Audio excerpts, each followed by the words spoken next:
Imagine this. You've poured your life's blood, $15 million into your family, only to have them stab you in the back, laughing as they steal your legacy.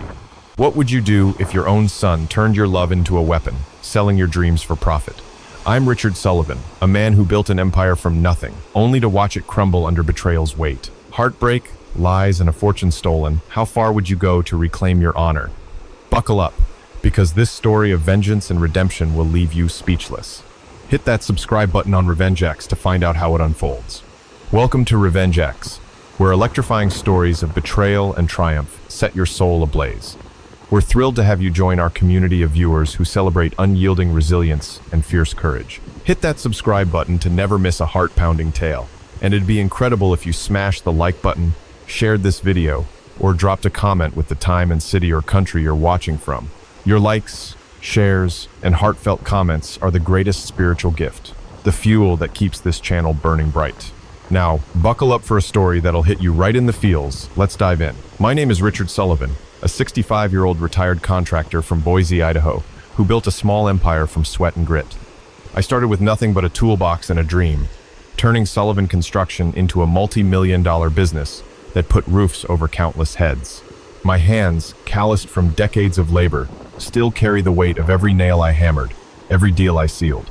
I thought I'd secured a legacy not just in brick and mortar, but in family, in love, in loyalty. But on a crisp November evening, as the Boise air turned sharp with the promise of winter, my world shattered. My son, Ethan, and his wife, Victoria, delivered a blow so vicious it made my years of sacrifice feel like a cruel joke. They didn't just exclude me from their Christmas. They erased me from their lives, mocking the very foundation I'd poured my heart and fortune into. And that was only the beginning of their betrayal. I sat on Ethan's plush leather sectional in their sprawling Meridian mansion, a house I'd bankrolled with a $3 million down payment from my personal savings. The living room glowed with the soft flicker of a 20-foot Christmas tree, its ornaments glittering like the promises I'd made to my late wife Ellen to always protect our family. I leaned back, the scent of Victoria's lavender candles curling through the air, and offered to cook my famous smoked brisket for Christmas. "It's the one your mom used to rave about," I said, my voice warm with nostalgia. "She'd say it beat her grandma's recipe hands down." I pictured Ellen's smile, the way her laughter used to fill our modest home before cancer stole her from us 10 years ago. Ethan shifted uncomfortably beside me, his Rolex glinting under the chandelier's light, his shoulders hunched, like he was steeling himself for a confession. "Dad," he said, his voice low, "you're not welcome here for Christmas." The words hit me like a sledgehammer to the chest. I froze, my breath catching, certain I'd misheard. "What do you mean, not welcome?" I asked, my voice trembling with disbelief. Ethan avoided my gaze, staring at the imported Italian marble coffee table I'd paid for, when Victoria deemed their old one tacky. He muttered, "Victoria's parents, the Hawthorns, are coming. They'd prefer if you weren't here." The room spun. "Prefer?" I echoed, my hands going cold. I'd spent $15 million over 8 years to keep Ethan and Victoria afloat, $5 million for their mortgage payments alone, another $7 million for renovations, cars, and Victoria's endless lifestyle upgrades. Every chandelier, every custom curtain, every inch of this house screamed my sacrifice. Yet here was my son, my only child, telling me I was an inconvenience. "It's easier this way, Dad," Ethan continued, his voice shrinking. "The Hawthorns have their traditions. They want a refined atmosphere." Refined. The word stung like a slap, implying I was some rough-edged embarrassment, unfit for their polished world. I glanced at my old friend Tom Carver, who sat quietly in the corner, his weathered face etched with concern. Tom, a loyal contractor who'd worked for me since the beginning, had come along to discuss a charity project we were funding. His presence grounded me, but even he couldn't shield me from the pain. Across the room, Victoria's cousin, Lila, smirked from the kitchen archway, her eyes gleaming with cruel amusement. Lila, a manipulative socialite who thrived on family drama, had always whispered poison in Victoria's ear, and I could feel her hand in this. "It's not personal, Richard," Lila called out, her voice dripping with false sympathy. "It's just class dynamics, you know?" Class dynamics. The phrase burned. I'd built a business employing over 100 people, paid taxes that dwarfed the Hawthorns' entire net worth, yet I was the outsider. My mind churned, torn between rage and heartbreak. I'd given everything: my retirement, Ellen's life insurance, my dreams of a quiet life for Ethan's happiness. And now, I was disposable. "So, where am I supposed to go for Christmas?" I asked, my voice barely above a whisper. Ethan's face crumpled, but he offered no real answer. "Maybe Aunt Clara's? Or we could do something after New Year's." After New Year's. Like I was a meeting to be rescheduled. The betrayal cut deeper when Lila chimed in again, her voice sharp as a blade. "Let's be honest, Richard. Your blue-collar stories and that greasy barbecue don't exactly fit with the Hawthorne's wine and cheese aesthetic." She laughed, and Victoria, standing by the $10,000 KitchenAid mixer I'd bought for her short-lived baking obsession, didn't correct her. The mixer, used maybe twice, mocked me from the counter. I stood, my knees aching from years of carrying this family's weight. "I see," I said, my voice steady despite the storm inside. I walked past the family photos on the wall, my face fading in each frame, a ghost in their perfect world. As I reached the door, Ethan called out, "Dad, wait!" But I didn't turn back. "Tell the Hawthornes," I said, my hand on the cold doorknob. "Merry Christmas." The November air hit me like a betrayal of its own as I stepped outside. Tom followed, his hand on my shoulder, his voice low. "You don't deserve this, Rich. You've given them everything." I nodded, unable to speak, my chest tight with the weight of it all. Behind me, the door clicked shut, final and absolute. In my truck, the heater's hum couldn't warm the chill in my bones. I drove through Boise's quiet streets, past neighborhoods glowing with Christmas lights, families laughing behind windows I'd never enter. My phone buzzed, probably Ethan with empty apologies or Victoria demanding something new. I ignored it. Instead, I thought of Ellen, her memory, a knife twisting in my gut. I'd promised her I'd keep our family together, but I'd been a fool. $15 million, 8 years, all poured into a house where I was less than a guest. The numbers spun in my head. A ledger of betrayal. $5 million in mortgage payments, $3 million for their Tesla, $2 million for Victoria's jewelry collection. I'd sold my lake cabin, my one sanctuary, to cover their emergencies. Then, a second shock hit. My phone lit up with a text from Lila, forwarded by mistake. Told V to cut him off. "Old man's loaded, but he's cramping our style. Wait till her parents hear he's out." The words seared my vision. Not only had they excluded me, but Lila had orchestrated it, poisoning Victoria against me for months. And Ethan, my own flesh and blood, had let it happen. I gripped the steering wheel, my knuckles white, as a third blow landed. A voicemail from Victoria, left carelessly. "Dad, it's not just Mom and Dad. The neighbors are coming too. They'd judge us if you showed up with your vibe." My vibe. My working class roots. My Mexican-Irish heritage. My life's work reduced to an embarrassment. The drive home was a blur, my mind a battlefield. Part of me wanted to storm back, demand answers, scream at Ethan for his cowardice. Another part, the part that still loved him, begged me to forgive, to keep giving, to believe he'd come around. But as I pulled into my driveway, the cracked asphalt, another reminder of what I'd sacrificed, I felt something harden inside. Tom's words echoed, "You don't deserve this." No, I didn't. And I wouldn't let them break me. This wasn't just about Christmas. This was about reclaiming my dignity from a family that had bled me dry and laughed while doing it. They'd declared war, and I was ready to fight back. The Boise night pressed against my truck's windows, a cold that seeped into my bones as I drove away from Ethan's mansion, the glow of their Christmas lights fading in my rearview mirror. My hands trembled on the steering wheel, not from the chill, but from the storm raging inside me. $15 million, 8 years of my life, all poured into a family that had just slammed the door on my heart. The betrayal wasn't just Ethan's words or Victoria's smug dismissal. It was the realization that I'd been a fool, a walking ATM for people who'd never seen me as anything more than a means to an end.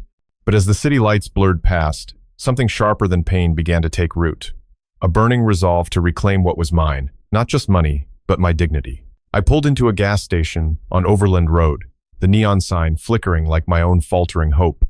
Inside, I grabbed a coffee, black and bitter, and sat in the cab of my truck, staring at the dashboard where a faded photo of Ellen and me was tucked behind the visor.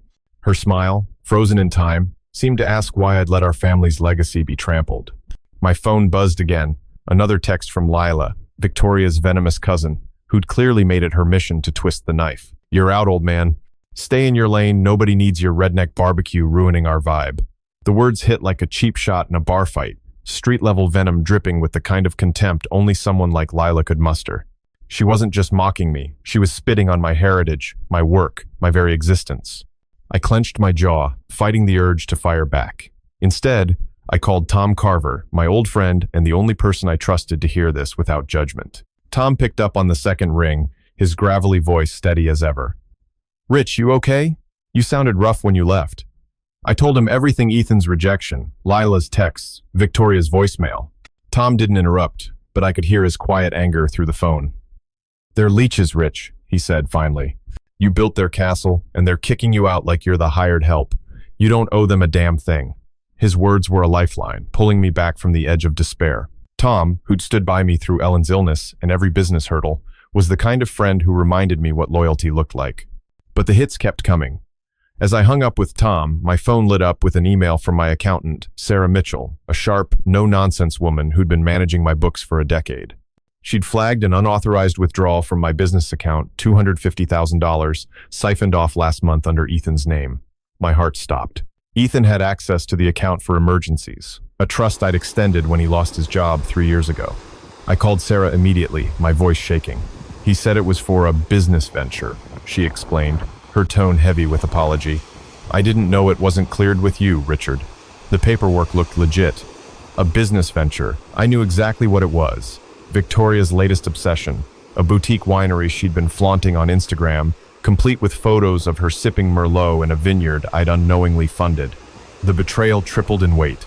Not only had they excluded me from Christmas, but Ethan had stolen from me, using my trust to bankroll Victoria's ego. I drove home, the streets of Boise blurring through tears I refused to let fall. My modest ranch house on the edge of town felt like a mausoleum, its silence amplifying the chaos in my mind. I walked to my office, a small room lined with photos of construction sites and family vacations from better days. There, I pulled out a ledger I hadn't touched in years, a record of every payment I'd made to Ethan and Victoria. $5 million in mortgage payments, $3 million for their Tesla and Mercedes, $2 million for jewelry, $1 million for their charity galas that were really just excuses for Victoria to play socialite. And now, $250,000 stolen, funneled into a winery I'd never see. As I flipped through the pages, a new shock hit. A letter from my lawyer, tucked into the ledger, dated a week ago. It was a notice from Ethan and Victoria's attorney, claiming I'd gifted them the $3 million down payment for their house, demanding I sign over the deed to clear my name from their mortgage. The audacity was staggering. They weren't just cutting me out of their lives. They were rewriting history, pretending my sacrifices were handouts they were entitled to. I slammed the ledger shut, my chest tight with a cocktail of rage, grief, and disbelief. I'd given them everything, and they were trying to erase me entirely. My phone buzzed again, this time with a voicemail from Victoria's father, Charles Hawthorne, a retired investment banker with a voice like polished steel. "Richard, you're making a mess of things," he sneered, his tone pure Wall Street arrogance. "You think you can just waltz into our holiday with your low-class bullshit? Stay out of our way, or I'll make sure Boise knows what a pathetic old fool you are." The threat was a gut punch, but it was the casual cruelty that cut deepest. Charles, who'd dined at my table for years, who'd toasted my generosity with my own whiskey, was now calling me trash. The room spun as I sank into my chair, the weight of 3 betrayals, Ethan's theft, Lila's venom, and Charles's threats crushing me. My mind was a battlefield, torn between the father who wanted to forgive his son and the man who'd been used, mocked, and discarded. I thought of Ellen, her gentle voice urging me to hold the family together, and I hated myself for failing her. But another part of me, the part that had built a business from nothing, screamed for justice. I wasn't just a victim, I was a fighter, and I'd be damned if I let them destroy me. Then came the final blow. My neighbor, Jenny, a kind-hearted single mom who often checked in on me, knocked on my door with a worried look. "Richard, I heard something at the coffee shop today," she said, hesitating. "Victoria's been telling people you're losing it, saying you're too old to handle your money. She's claiming Ethan needs to take over your finances for your own good." My blood ran cold. Not only were they stealing from me, excluding me, and threatening me, they were spreading lies to undermine my sanity, setting the stage to seize control of my fortune. I thanked Jenny, my voice hollow, and closed the door. Alone again, I stared at the ledger, the numbers a testament to my stupidity. $15 million, gone. My trust, shattered. My family, a lie. But as the anger burned hotter, I felt a clarity I hadn't known in years. Tom's words echoed, "You don't owe them a damn thing." He was right, and neither did Charles's threats, Lila's insults, or Ethan's betrayal scare me anymore. They'd awakened something in me, a man who'd fought harder battles than this, and won. I picked up my phone and called Sarah. "Freeze all my accounts," I said, my voice steady. "And get me every record of their spending. It's time to end this." As I hung up, I looked out at the Boise skyline, the city I'd helped build. Christmas was coming, but so was my reckoning. They thought they could bury me, but they'd forgotten who I was. Richard Sullivan didn't just build houses, he built empires. And I was about to tear theirs down. The Boise dawn broke gray and heavy, mirroring the storm brewing in my chest as I sat at my kitchen table. The ledger of my betrayals spread before me like a crime scene. The coffee in my mug had gone cold, much like the love I'd once held for Ethan and Victoria. $15 million, my life's work. My legacy had been siphoned off to prop up their gilded fantasy, only for them to spit in my face. Lila's venomous texts, Charles's threats, and Ethan's theft were wounds that throbbed with every heartbeat, but the pain was sharpening into something else, a cold, relentless fury. I wasn't just a grieving father anymore. I was a man ready to burn their world to ash, if that's what it took to reclaim my pride. But the universe, it seemed, wasn't done kicking me while I was down. 3 new betrayals were about to crash into my life like a wrecking ball, each one uglier than the last. As I sipped my stale coffee, my phone buzzed with a new email from Sarah, my accountant, her words laced with urgency. "Richard, I found something worse," it read. "Victoria opened a credit line in your name, $500,000, maxed out last week on a yacht lease. I'm so sorry, I thought you approved it." My stomach lurched. A yacht. Victoria, who couldn't even sail, had forged my signature to fund her latest Instagram flex, probably posing in a bikini on a deck I'd paid for, while I ate day-old bread to stretch my budget. The audacity wasn't just theft. It was a middle finger to everything I'd built. I called Sarah, my voice a low growl. "How did this happen?" She hesitated, then admitted. "Ethan gave her access to your business credentials. He claimed you were too stressed to handle it yourself." The betrayal sliced deeper. My own son had handed his wife the keys to my fortune, painting me as a senile old man to justify their greed. I hung up, my hands shaking, and stepped onto my porch, hoping the crisp November air would clear my head. That's when Jenny, my neighbor, appeared, her face pale as she clutched a flyer from the local community board. "Richard, you need to see this," she said, her voice trembling. The flyer announced a charity gala hosted by Victoria and Ethan next week, with a bold claim, funded by the Sullivan Family Trust. My trust. The one I'd set up for Ellen's Cancer Research Foundation, worth $2 million, meant to honor her memory. They'd raided it, using her name to bankroll their social climbing while I wasn't even invited to their damn Christmas. Jenny squeezed my arm, her eyes brimming with sympathy. "I heard Victoria bragging at the salon about how they deserve it because you're sitting on a gold mine. I'm so sorry, Richard." Her kindness was a balm, but it couldn't dull the rage boiling inside me. The third blow came as I drove to Tom's workshop, needing his steady presence to keep me from doing something reckless. My phone rang, and I answered, expecting Sarah with more bad news. Instead, it was Marcus Reed, Victoria's sleazy lawyer friend who'd always hovered around her like a vulture. His voice dripped with street-smart sarcasm, the kind you'd hear in a dive bar brawl. "Yo, Richie, you really stepped in it now, old-timer," he sneered. "You think you can freeze your accounts and play hardball? I got Charles Hawthorne on speed dial, and he's ready to drag your sorry ass through every court in Idaho. Keep this up, and we'll make sure Boise thinks you're some washed-up loser who can't keep his own kid in line." The threat was crude, vicious, and it lit a fuse in me. Marcus wasn't just a lawyer. He was the Hawthorne's attack dog, and he'd clearly been fed lies about my instability to justify their plunder. I pulled into Tom's lot, my knuckles white on the steering wheel.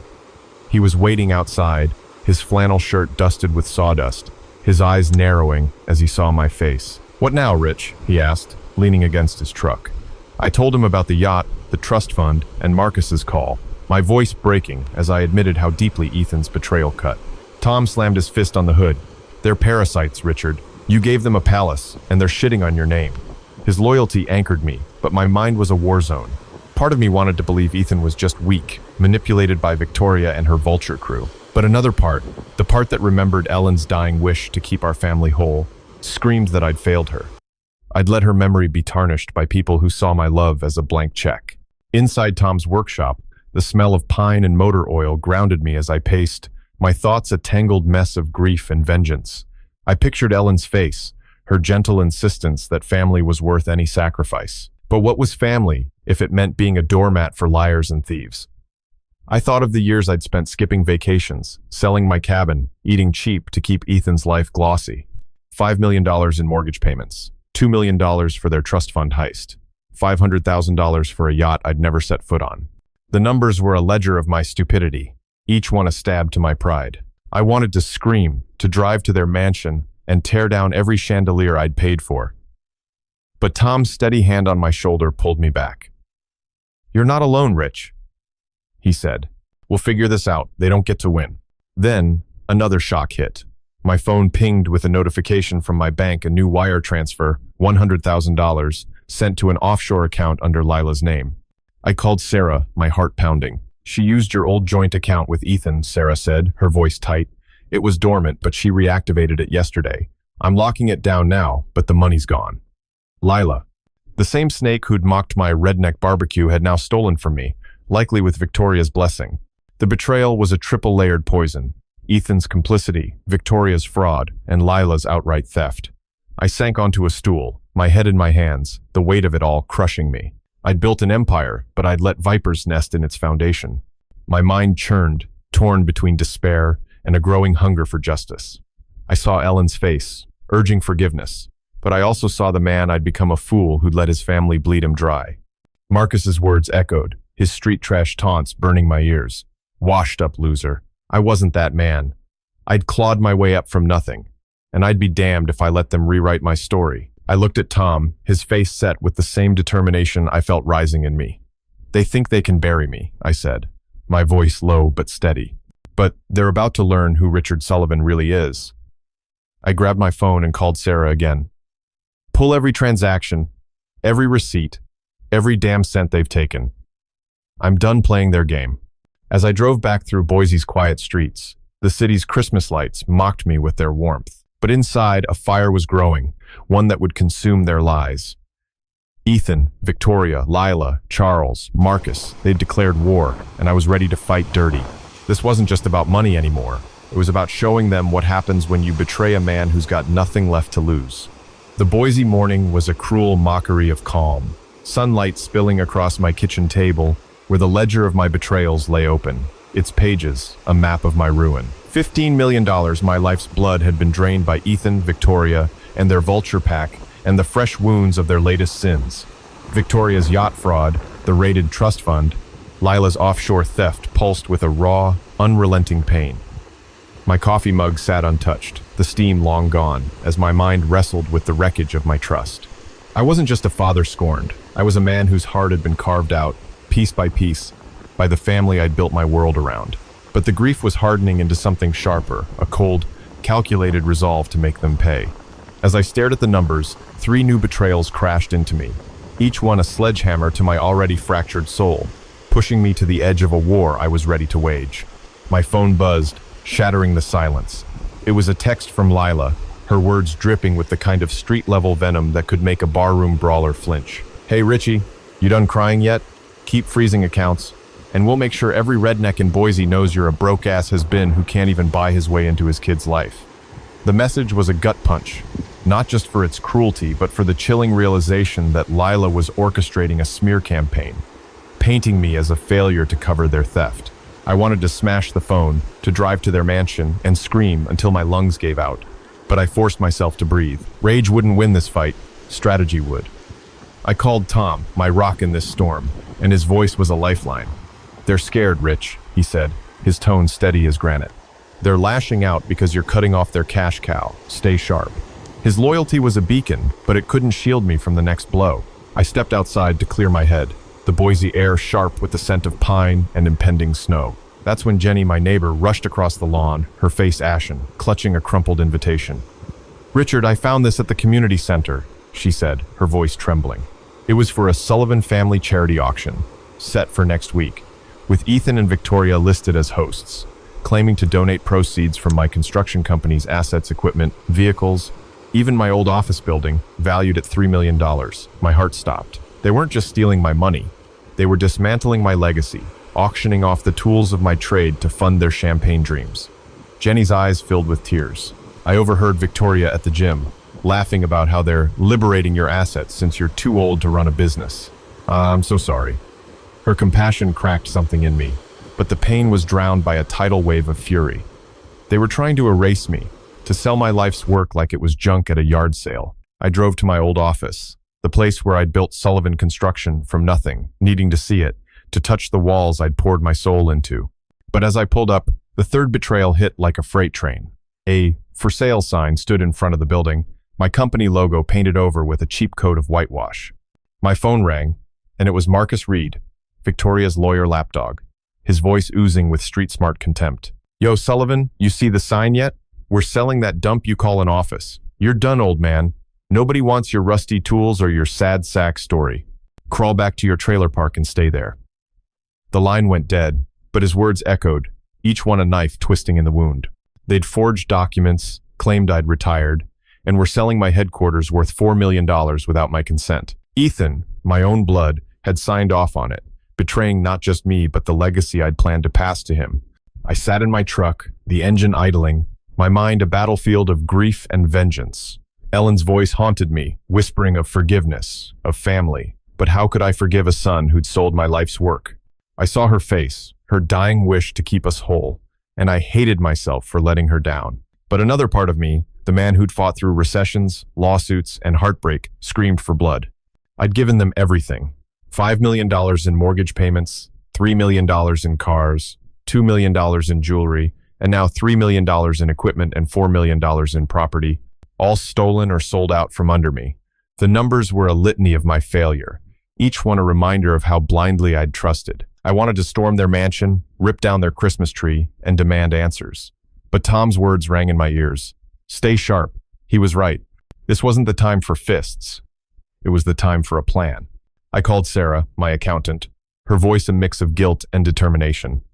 "Richard, I've got the records you asked for," she said. "Every transaction, every forged signature. I'm sending them now." As I hung up, a new email pinged a legal notice from Charles Hawthorne's firm, claiming I owed them $1 million for breach of financial support after freezing my accounts. The gall was breathtaking. They weren't just stealing, they were suing me for daring to stop their gravy train. My chest tightened, a mix of despair and defiance.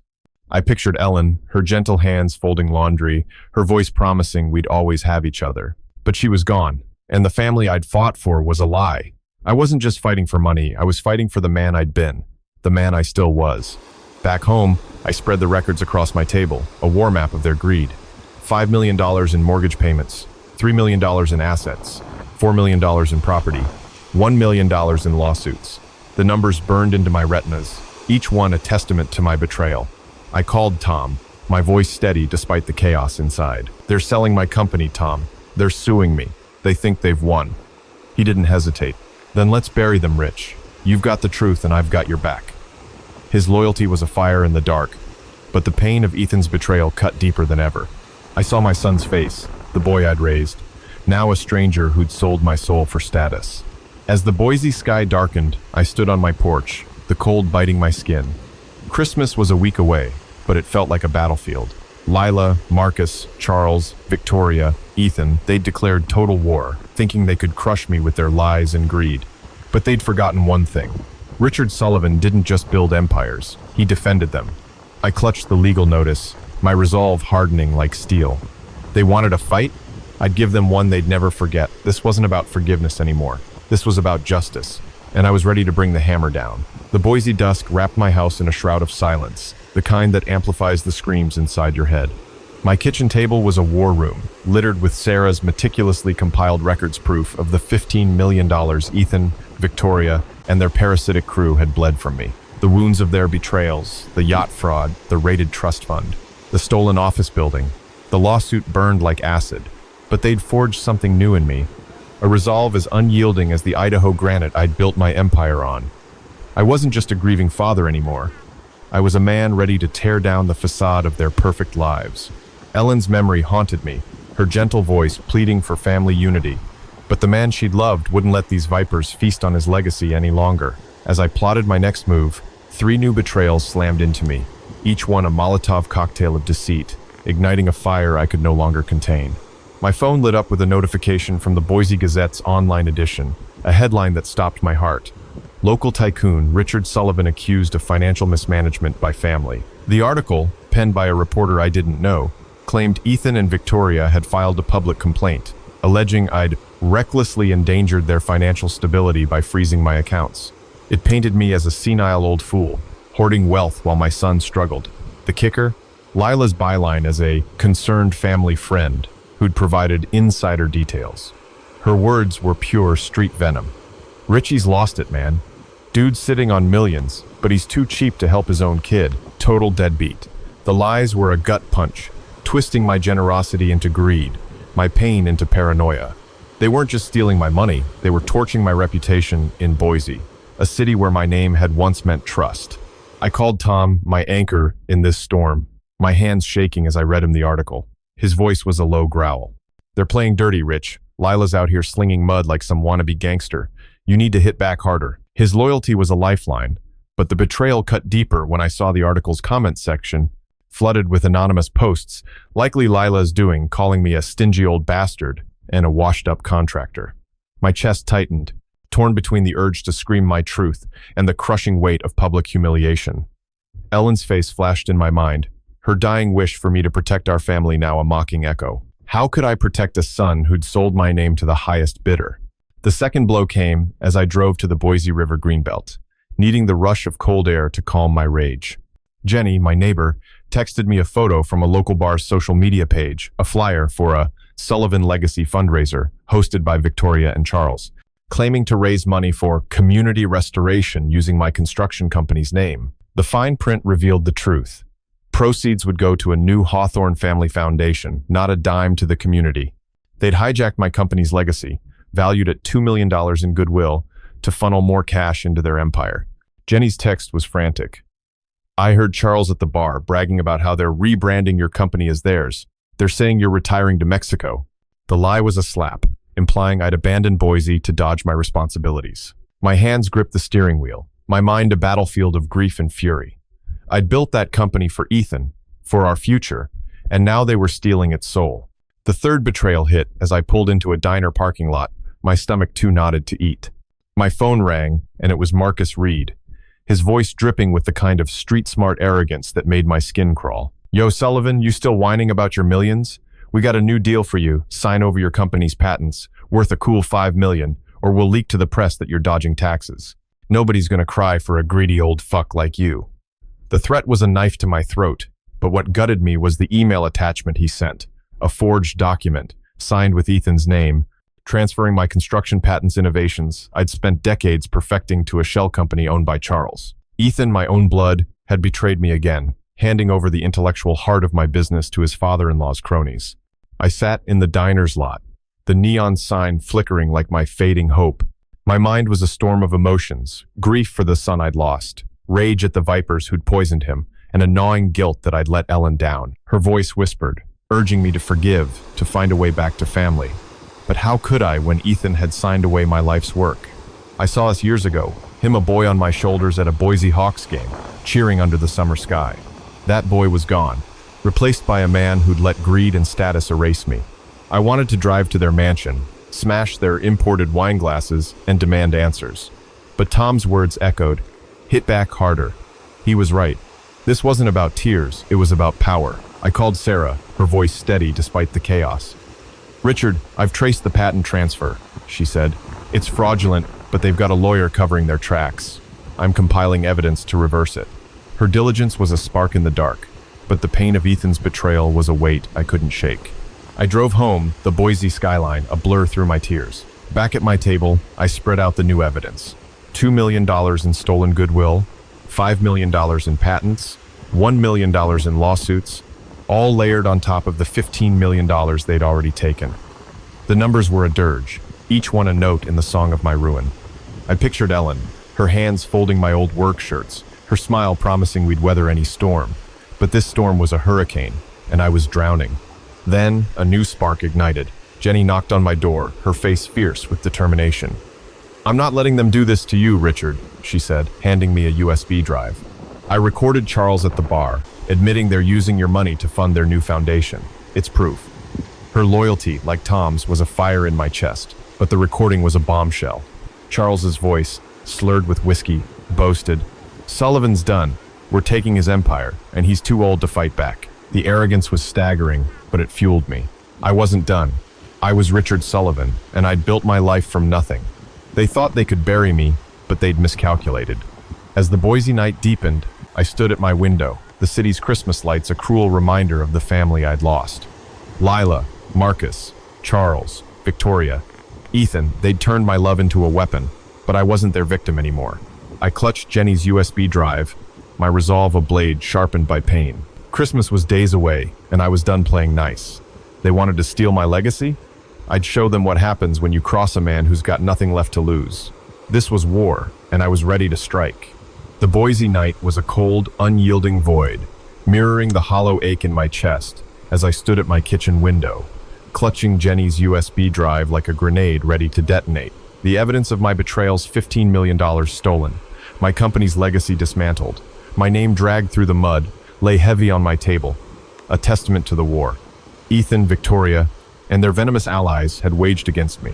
The pain of their lies, Lila's smear campaign, the fraudulent fundraiser, the stolen patents burned like wildfire, but it was fueling a new kind of strength, a calculated, relentless determination to make them face the consequences of their greed. Ellen's memory lingered, her soft voice urging me to hold our family together, but the man she'd loved was done being a doormat. As I planned my counterattack, 3 new betrayals crashed into my world, each one a vicious twist of the knife, pushing me to set a trap that would expose their rot to Boise's elite. My phone lit up with a voicemail from an unknown number that turned my blood to ice.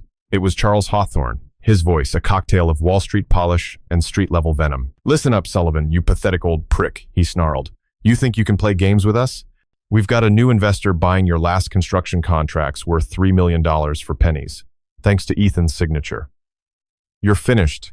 You washed up nobody." The message ended with a laugh, cold and cruel, revealing their latest scheme.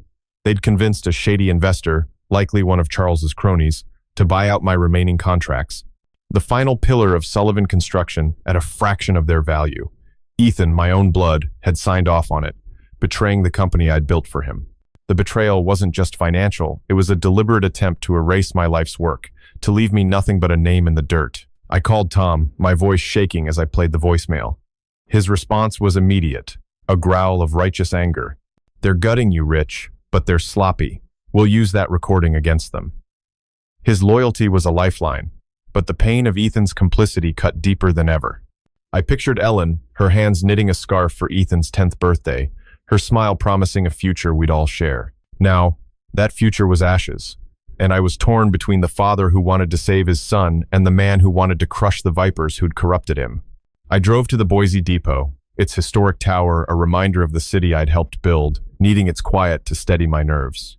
That's when the second betrayal hit, delivered by Jenny, who met me on the platform, her face pale with urgency. "Richard, I found this on their social media," she said, showing me a post from Victoria's private account, accidentally made public. It was a video of her and Lila at a swanky downtown bar, laughing as they toasted, "To new beginnings," funded by Sullivan's stupidity. The caption boasted about a new family trust worth $4 million, seeded with my money to launch their own real estate venture branded as Hawthorne Enterprises. They were using my stolen funds to start a rival company, slapping my name on their betrayal while planning to outshine me in Boise's business world. Jenny's voice broke. "I heard them at the bar, Richard. They said you're too weak to fight back, that you'll just roll over." Her empathy was a balm, but the betrayal was a blade, slicing through the last threads of my hope. They weren't just stealing my money, they were building an empire on my ruins. The third blow came as I sat in my truck, the depot's lights casting long shadows across the dashboard. My phone pinged with an email from Sarah, my accountant, her tone frantic. "Richard, they filed a restraining order against you, claiming you're a threat to their safety. It's based on lies about you harassing them at their home. The attached court document, signed by Marcus Reed, accused me of erratic behavior and violent tendencies, citing my refusal to fund their lifestyle as evidence of instability. Marcus had added a personal note, his words pure street trash. "Stay away, you broke ass geezer, or we'll lock you up and throw away the key. Nobody's scared of your sad old ass."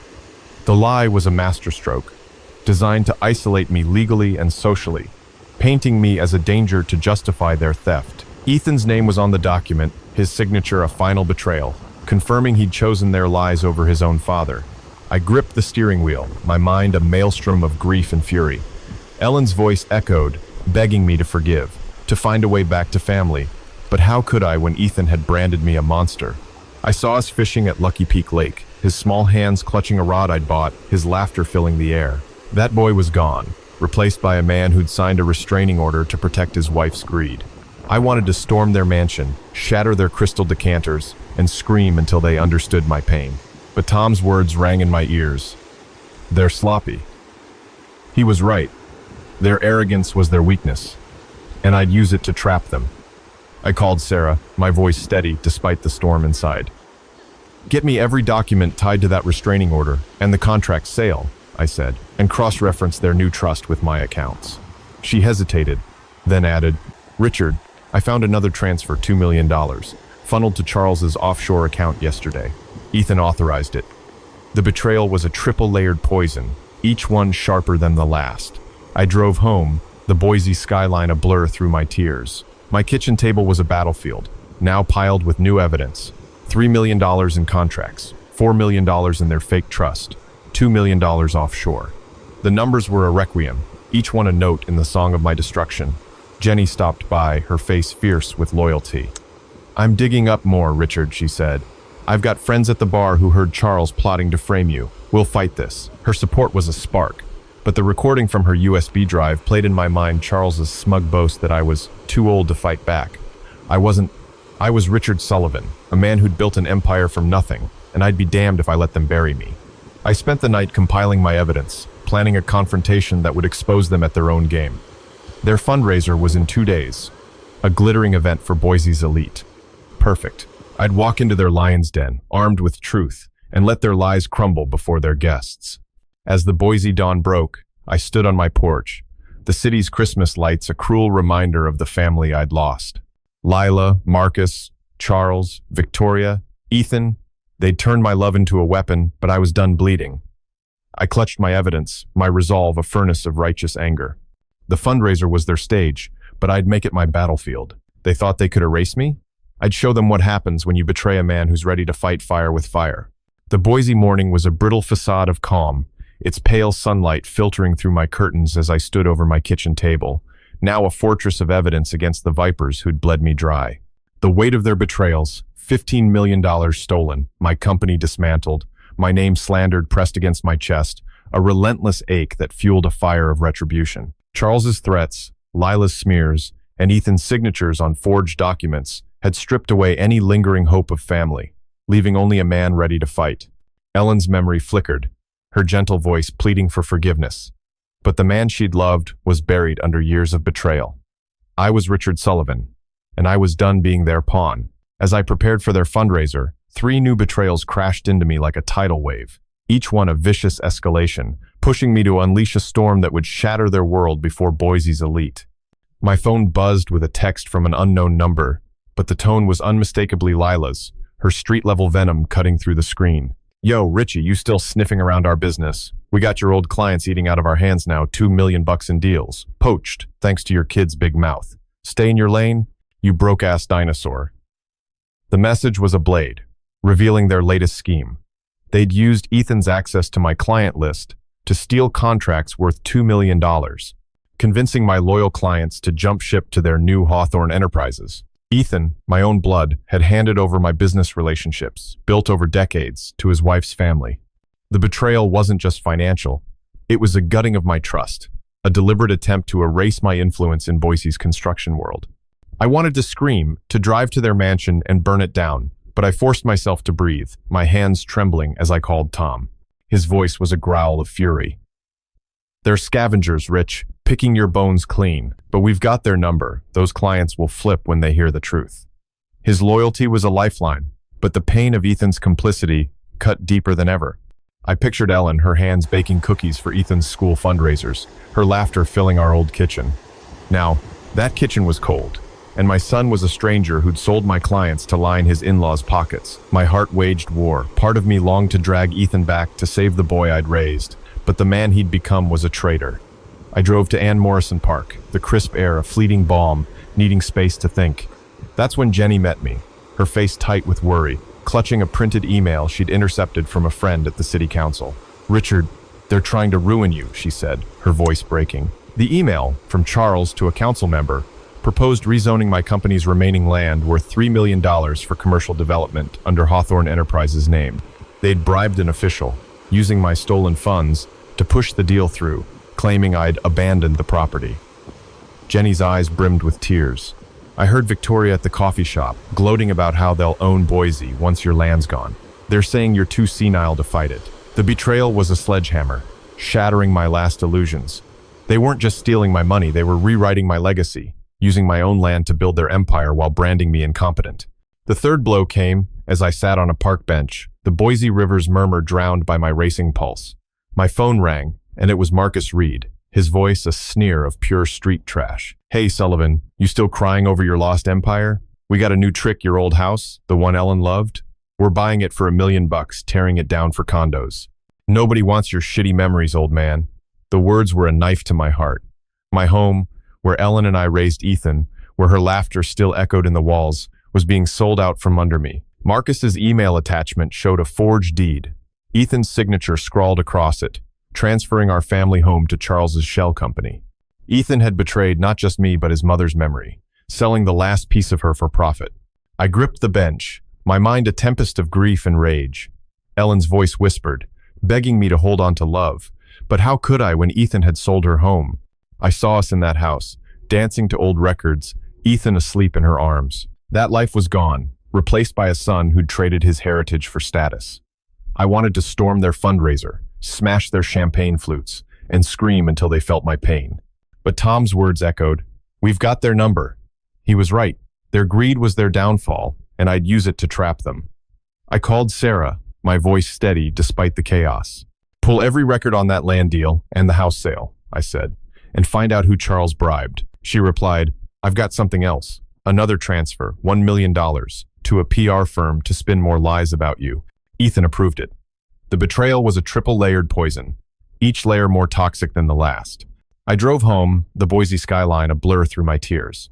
My table was a war zone, now piled with new evidence. $2 million in stolen clients, $3 million in rezoned land, $1 million in PR lies, all on top of the $15 million they'd already taken. The numbers were a requiem for my trust. Jenny stopped by, her face fierce. "I've got contacts at the council," she said. "They're digging into Charles's bribe. We'll nail them." Her loyalty, like Tom's, was a spark in the dark, but Charles's recorded boast, "Sullivan's too old to fight back," played in my mind, fueling my resolve. I wasn't too old. I was Richard Sullivan, a man who'd built an empire from nothing, and I'd be damned if they took my home. I spent the day preparing, organizing evidence into packets for the fundraiser's guests, bank records, forged deeds, Charles's recording. The event was tomorrow, a glittering showcase of their lies. I'd walk in, uninvited, and expose them before Boise's elite.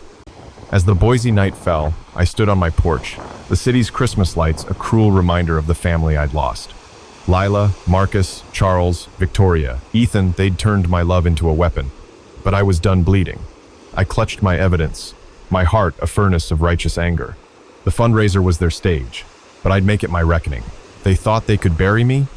I'd show them what happens when you betray a man who's ready to burn it all down. The Boise dawn was a cruel illusion of peace, its soft light mocking the war raging within me as I stood over my kitchen table. Now a battleground of evidence against the vipers who'd stripped me bare. The weight of their betrayals, $15 million stolen, my company gutted, my family home sold, pressed against my ribs, a relentless pain fueling a fire that burned hotter with each new wound. Charles's schemes, Lila's smears, and Ethan's signatures had shredded my trust, leaving only a man ready to strike. Ellen's memory haunted me, her gentle voice pleading for family, but the man she'd loved was forged anew in the crucible of their deceit. I clutched my evidence packets, ready for their fundraiser, when 3 new betrayals crashed into me, each one a vicious escalation, pushing me to unleash a storm that would expose their lies to Boise's elite in a public reckoning they'd never forget. My phone buzzed with a notification from a local news app, a headline that stopped my heart. Sullivan Construction founder faces fraud allegations. The story, splashed across the Boise Chronicle's front page, accused me of embezzling funds from my own company, claiming I'd misappropriated $5 million meant for community projects. The source? an anonymous whistleblower, who was clearly Lila, her street trash venom seeping through the quotes. "Richie's been skimming for years, yo. Dude's a greedy old fuck who left his kid high and dry." The lies were a gut punch, twisting my decades of honest work into a criminal caricature. They weren't just stealing my money, they were framing me as a crook to justify their theft, turning Boise's trust in me to ash. I wanted to scream, to march into the Chronicle's office and demand justice, but my hands shook with a mix of rage and despair. I called Tom, my voice raw as I read him the headline. His response was a roar of indignation. "They're framing you, Rich. This is pure bullshit, but we've got the receipts to bury them." His loyalty was a lifeline, but the betrayal cut deeper when I saw the article's byline. A reporter linked to Charles's golf buddy, a clear sign of their orchestrated smear. I pictured Ellen, her hands planting tulips in our old yard, her voice promising we'd always be a team. Now, that team was gone, and my son was complicit in painting me as a thief. My heart waged war. Part of me longed to save Ethan, to believe he was coerced, but the man he'd become was a traitor who'd sold my honor. I drove to Julia Davis Park, the quiet of its trails, a fleeting refuge, when Jenny rushed up, her face pale with fury, clutching a flyer from a local business expo. "Richard, they've gone too far," she said, her voice trembling. The flyer announced a Sullivan Legacy Award, presented by Victoria and Charles at the fundraiser, honoring their philanthropy with my stolen funds. The award, valued at $1 million in grants, was funded by my company's liquidated assets, rebranded as their own. Jenny's eyes blazed. "I overheard Lila at the expo bragging about how they're using your money to buy respect while calling you a fraud. They're saying you're dodging jail time." The betrayal was a sledgehammer, shattering my last hope. They weren't just stealing my legacy, they were parading it as their own, using my name to win accolades while branding me a criminal. The third blow came as I sat by the park's pond, the water's calm, a cruel contrast to my storm. My phone rang, and it was Marcus Reed, his voice a sneer of pure street filth. "Yo, Sullivan, you still whining about your sad life? We got your old employees signing NDAs, saying you forced them to cook the books. That's another $2 million in lawsuits coming your way, you broke-ass loser." The words were a knife, but the email attachment was worse. A forged affidavit, signed by Ethan, claiming I'd coerced my staff into hiding illegal profits. My own son had fabricated lies to pin a crime on me, protecting his in-laws' schemes. The betrayal was a triple-layered poison, each layer more toxic than the last, designed to lock me in a legal cage while they danced on my grave. I gripped the bench, my mind a maelstrom of grief and vengeance. Ellen's voice whispered, urging me to forgive, to hold on to love, but how could I when Ethan had branded me a criminal? I saw us in our old garage, him a boy tinkering with my tools, his eyes bright with dreams I'd nurtured. That boy was gone, replaced by a man who'd framed his father for fraud. I wanted to storm the fundraiser, smash their crystal podium, and scream until they felt my pain. But Tom's words echoed, "We've got the receipts."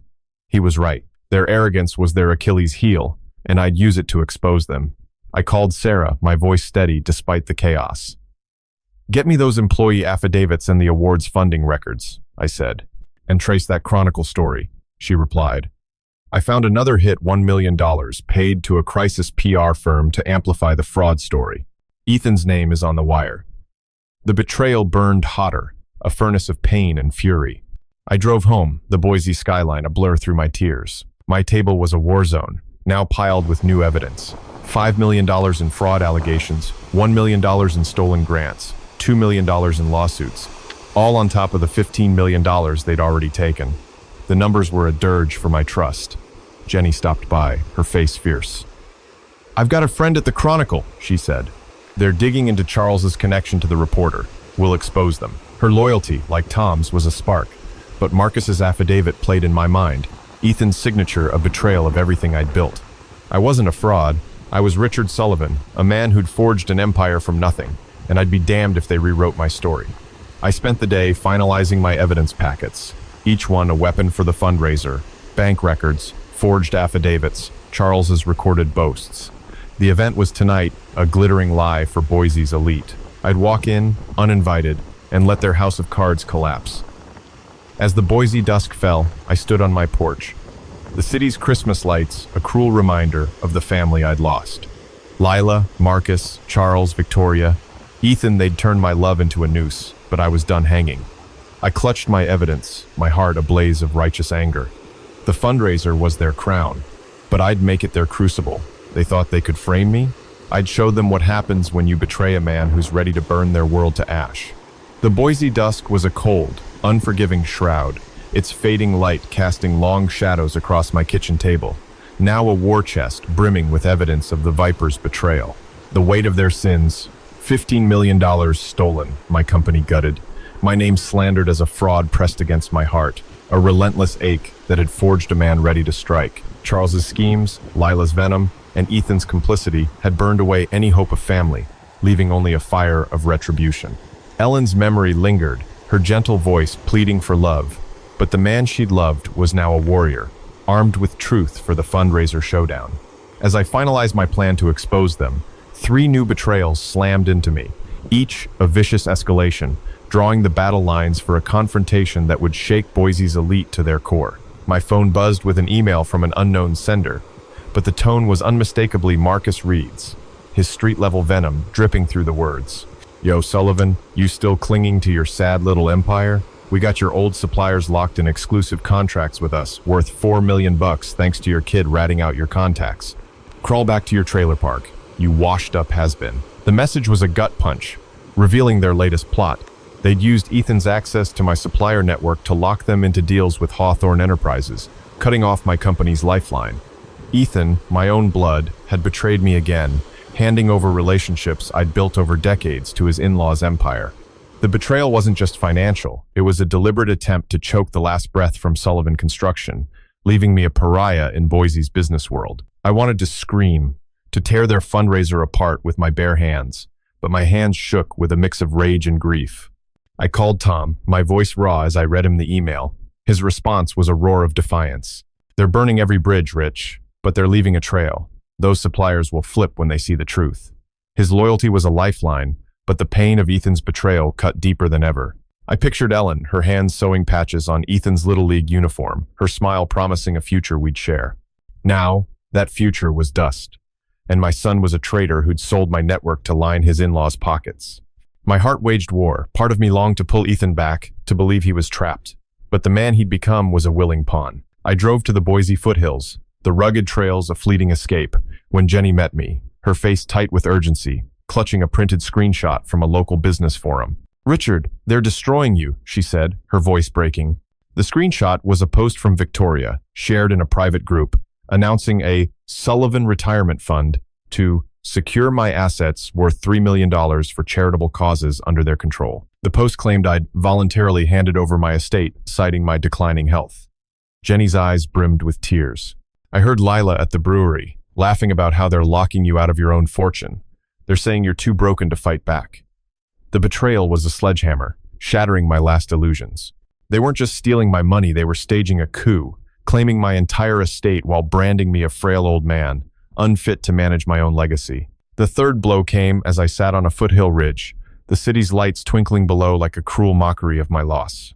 My phone rang, and it was Charles Hawthorne, his voice, a sneer of Wall Street arrogance laced with street filth. "Hey, Sullivan, you still crying over your shitty life? We got your old bank accounts frozen, $2 million tied up thanks to Ethan's testimony that you're a tax cheat. Nobody's saving your sorry ass, old man." The words were a knife, but the email attachment was worse. A court filing signed by Ethan, accusing me of tax evasion to justify seizing my accounts. My own son had fabricated a crime, handing Charles the power to lock my finances, leaving me penniless while they flaunted their stolen wealth. The betrayal was a triple-layered poison, each layer more vicious than the last, designed to trap me in a legal noose while they danced on my grave. I gripped the rocky ground, my mind a tempest of grief and vengeance. Ellen's voice whispered, urging me to forgive, to hold on to family. But how could I when Ethan had branded me a tax cheat? I saw us at a Boise 4th of July barbecue, him a boy waving a sparkler, his laughter lighting up the night. That boy was gone, replaced by a man who'd sold his father's freedom for status. I wanted to storm the fundraiser, smash their gilded podium, and scream until they felt my pain. But Tom's words echoed, "They're leaving a trail." He was right. Their greed was their undoing, and I'd use it to expose them. I called Sarah, my voice steady despite the chaos. "Get me those account records and the tax filing," I said, "and trace the retirement fund." She replied, "I found another hit, $1 million paid to a law firm to push the tax case. Ethan's signature is on it." The betrayal burned hotter, a furnace of pain and fury. I drove home, the Boise skyline a blur through my tears. My table was a battlefield, now piled with new evidence. $4 million in stolen supplier contracts, $3 million in a fake retirement fund, $2 million in frozen accounts, all on top of the $15 million they'd already taken. The numbers were a requiem for my trust. Jenny stopped by, her face fierce. "I've got a contact at the bank," she said. "They're digging into Charles's freeze order. We'll fight this." Her loyalty, like Tom's, was a spark. But Charles's recorded boast, "Sullivan's too old to fight back," played in my mind, fueling my resolve. I wasn't too old. I was Richard Sullivan, a man who'd built an empire from nothing, and I'd be damned if they took my freedom. I spent the day refining my evidence packets, each one a dagger for the fundraiser. Bank records, forged filings, Charles's recording. The event was hours away, a glittering lie for Boise's elite. I'd walk in, uninvited, and let their empire of lies collapse. As the Boise night fell, I stood on my porch, the city's Christmas lights a cruel reminder of the family I'd lost.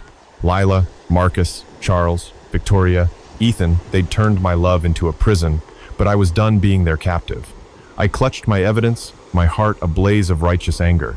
The fundraiser was their throne, but I'd make it their pyre. They thought they could frame me? I'd show them what happens when you betray a man who's ready to burn their world to the ground. The Boise night was a furnace of anticipation, its dark sky pressing against my windows as I stood in my living room, evidence packets clutched like dynamite ready to detonate.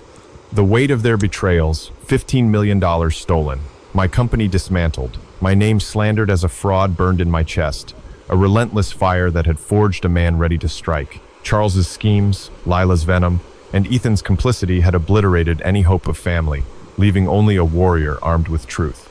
Ellen's memory lingered, her gentle voice pleading for love. But the man she'd loved was now a force of retribution, ready to storm their fundraiser and expose their lies. As I dressed in my best suit, 3 new betrayals crashed into me, each a vicious escalation, fueling a confrontation that would shatter their world before Boise's elite in a blaze of righteous fury. My phone buzzed with a text from Lila, her street-level venom slicing through the screen. "Yo, Richie, you still playing the victim? We got your old charity foundation worth $2 million rebranded as ours, thanks to Ethan's pen. Keep crying, you broke-ass nobody. Nobody's listening." The message was a gut punch, revealing their latest crime. They'd seized control of Ellen's Cancer Research Foundation, a sacred trust I'd funded in her memory, and slapped their name on it. Ethan, my own blood, had signed the transfer, betraying his mother's legacy for their glory. The betrayal wasn't just financial, it was a desecration of Ellen's dream, a deliberate attempt to erase her from Boise's heart. I wanted to scream, to storm their gala and smash their champagne flutes, but my hands shook with a mix of rage and grief. I called Tom, my voice raw as I read him the text. His response was a thunderclap of anger. "They're spitting on Ellen's grave, Rich, but they're sloppy those donors will turn when they see the truth." His loyalty was a lifeline, but the pain of Ethan's betrayal cut deeper than ever. I pictured Ellen, her hands wrapping Christmas gifts for Ethan, her smile promising a legacy of love. Now that legacy was stolen, and my son was a traitor who'd sold his mother's memory for status. My heart waged war. Part of me longed to save Ethan, to believe he was coerced, but the man he'd become was a willing pawn. I drove to the Boise Center, the fundraiser's venue, its glowing facade a cruel contrast to my storm. That's when Jenny met me in the parking lot, her face pale with fury, clutching a leaked email from a donor. "Richard, they're burying you," she said, her voice trembling. The email, from Charles to a major donor, revealed a plan to auction my personal art collection worth $3 million at the fundraiser, claiming I'd donated it to their new foundation. The collection, paintings Ellen and I had chosen together, was stored in a vault I'd thought secure. Jenny's eyes blazed. I heard Victoria at the spa, gloating about how they're selling your tacky art to fund their legacy. They're saying you're too senile to care. The betrayal was a sledgehammer, shattering my last illusions. They weren't just stealing my money, they were looting my memories, using Ellen's treasures to buy respect while branding me incompetent. The third blow came as I stood in the parking lot, the center's lights mocking my pain. My phone rang, and it was Marcus Reed, his voice a sneer of pure street filth. "Yo, Sullivan, you still sniffing around? We got your old life insurance policy, $5 million redirected to our trust, thanks to Ethan's signature. Nobody's saving your sorry ass. You washed-up loser." The words were a knife, but the email attachment was worse. A forged document, signed by Ethan, transferring Ellen's life insurance, meant for our family's future, to Charles's foundation. My own son had betrayed his mother's final gift, handing it to his in-laws to fund their empire. The betrayal was a triple-layered poison, each layer more vicious than the last, designed to strip me of everything while they danced on my grave. I gripped my evidence packets, my mind a tempest of grief and vengeance. Ellen's voice whispered, urging me to forgive, to hold on to family. But how could I when Ethan had sold her memory?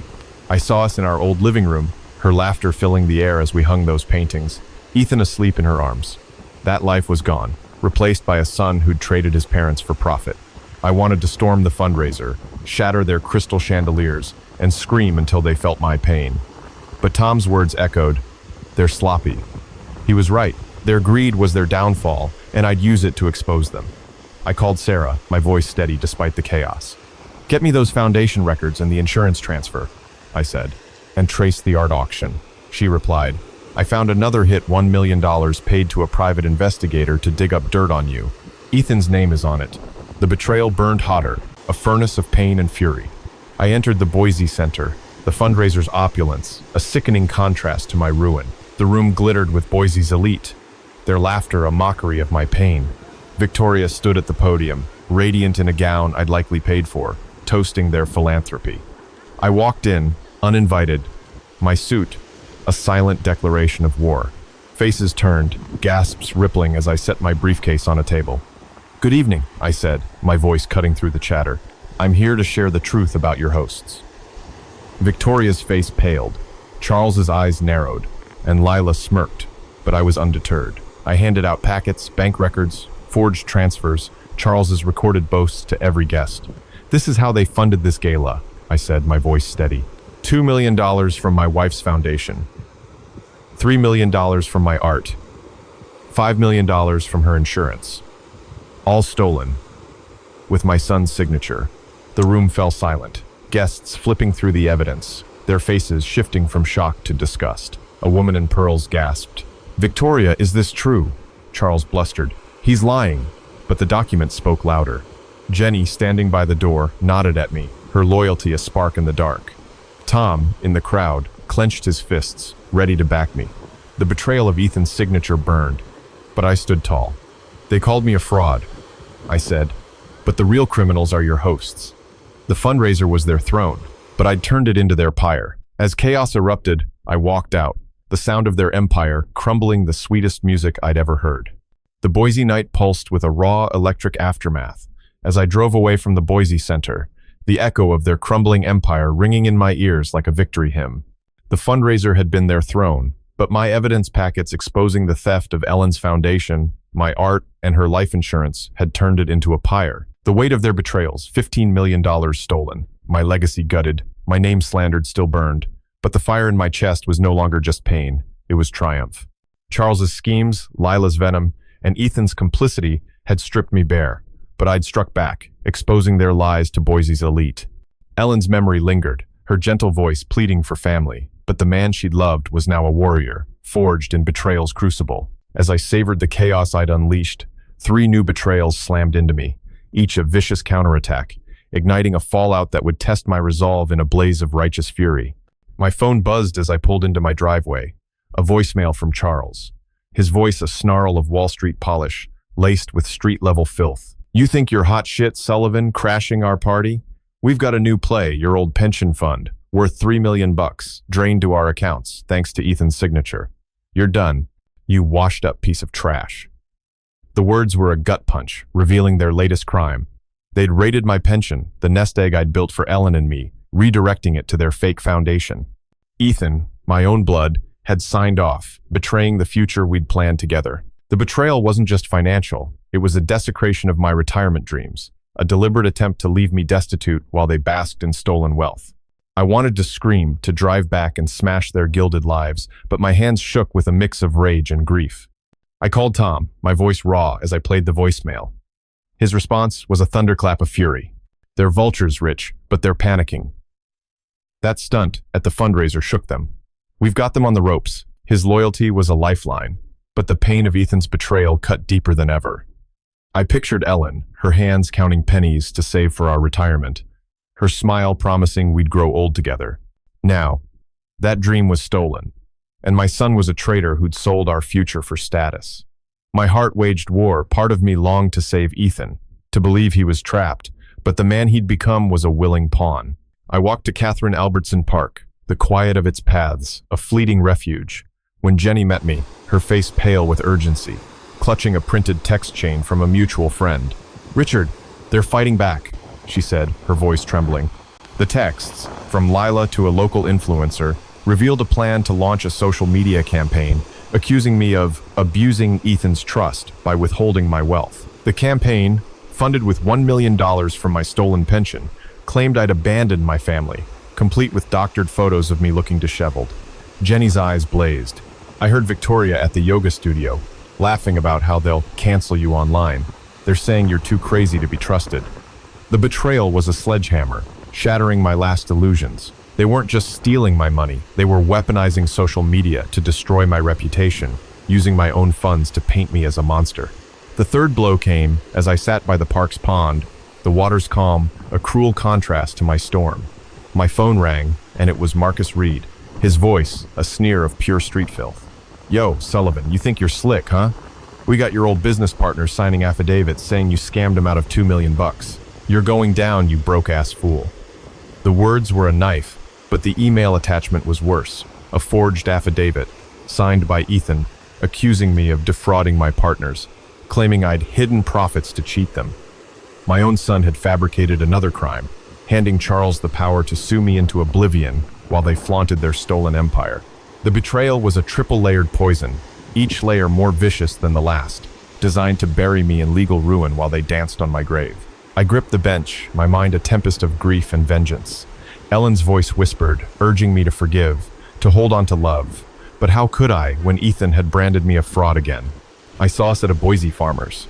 The Boise dawn broke with a fragile clarity, its pale light filtering through my windows as I stood in my living room.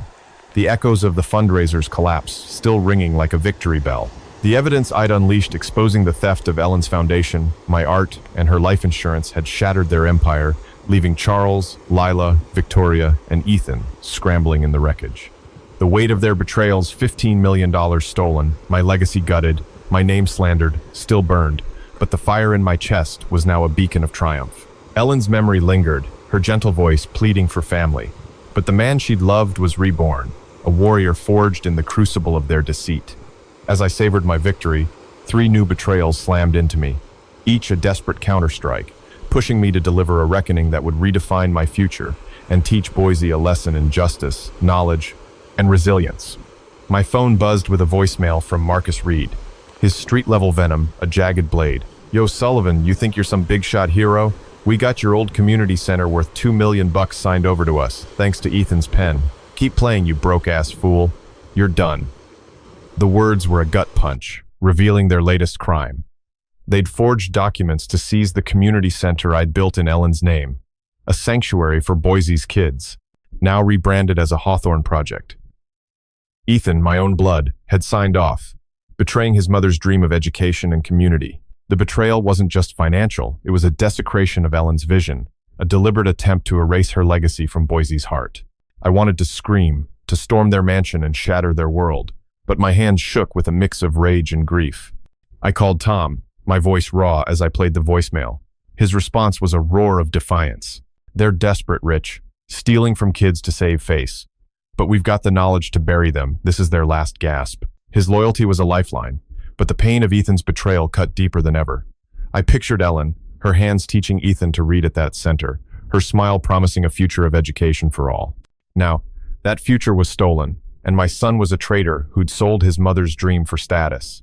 My heart waged war. Part of me longed to save Ethan, to believe he was coerced, but the man he'd become was a willing pawn. I walked to Camel's Back Park, the quiet of its hills, a fleeting refuge, when Jenny met me, her face pale with fury, clutching a leaked contract from a city official. "Richard, they're not stopping," she said, her voice trembling. The contract revealed a plan to sell my family's cabin worth $3 million to a developer for a luxury resort, claiming I'd gifted it to their foundation. The cabin, where Ellen and I spent summers with Ethan, was a sacred place of memories. Jenny's eyes blazed. I heard Lila at the brewery, laughing about how they'll erase your hillbilly past with condos. They're saying you're too weak to fight. The betrayal was a sledgehammer, shattering my last illusions. They weren't just stealing my money, they were erasing my family's history, using Ellen's sanctuary to buy prestige while branding me a failure. The third blow came as I sat on a park bench. The Boise skyline, a cruel contrast to my storm. My phone rang, and it was Charles, his voice a sneer of Wall Street arrogance laced with street filth. "Yo, Sullivan, you still whining? We got your old trust fund, $5 million, rerouted to our offshore accounts, thanks to Ethan's signature. Nobody's saving your sorry ass, you washed-up loser." The words were a knife, but the email attachment was worse. A forged trust amendment, signed by Ethan, redirecting my grandchildren's college fund to Charles's empire. My own son had betrayed his future children, stealing their education to fund his in-laws' greed. The betrayal was a triple-layered poison, each layer more vicious than the last, designed to leave me broken while they danced on my grave.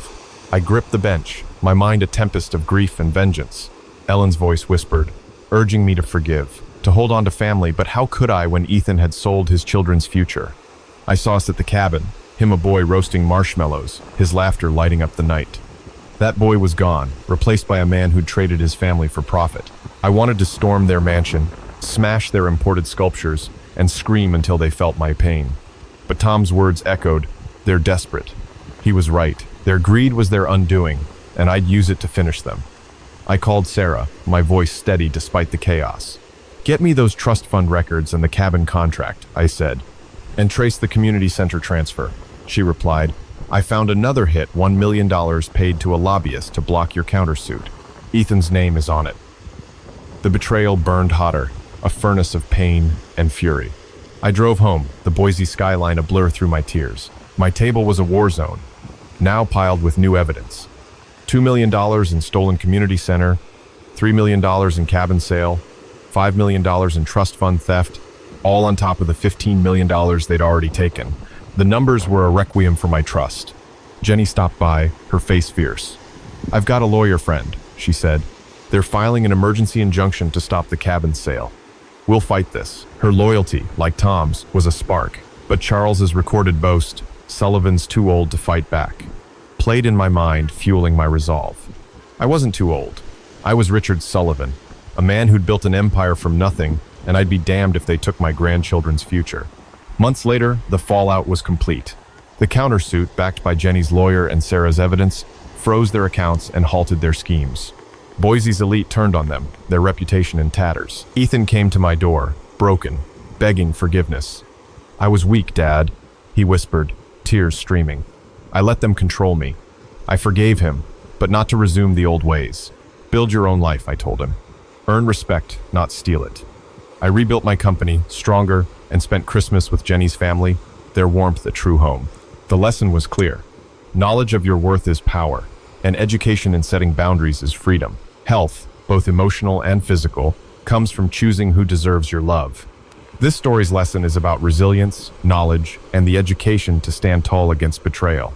It's a mirror to life. How many of us have given too much, only to be burned? Share your thoughts below. How does this resonate with your reality?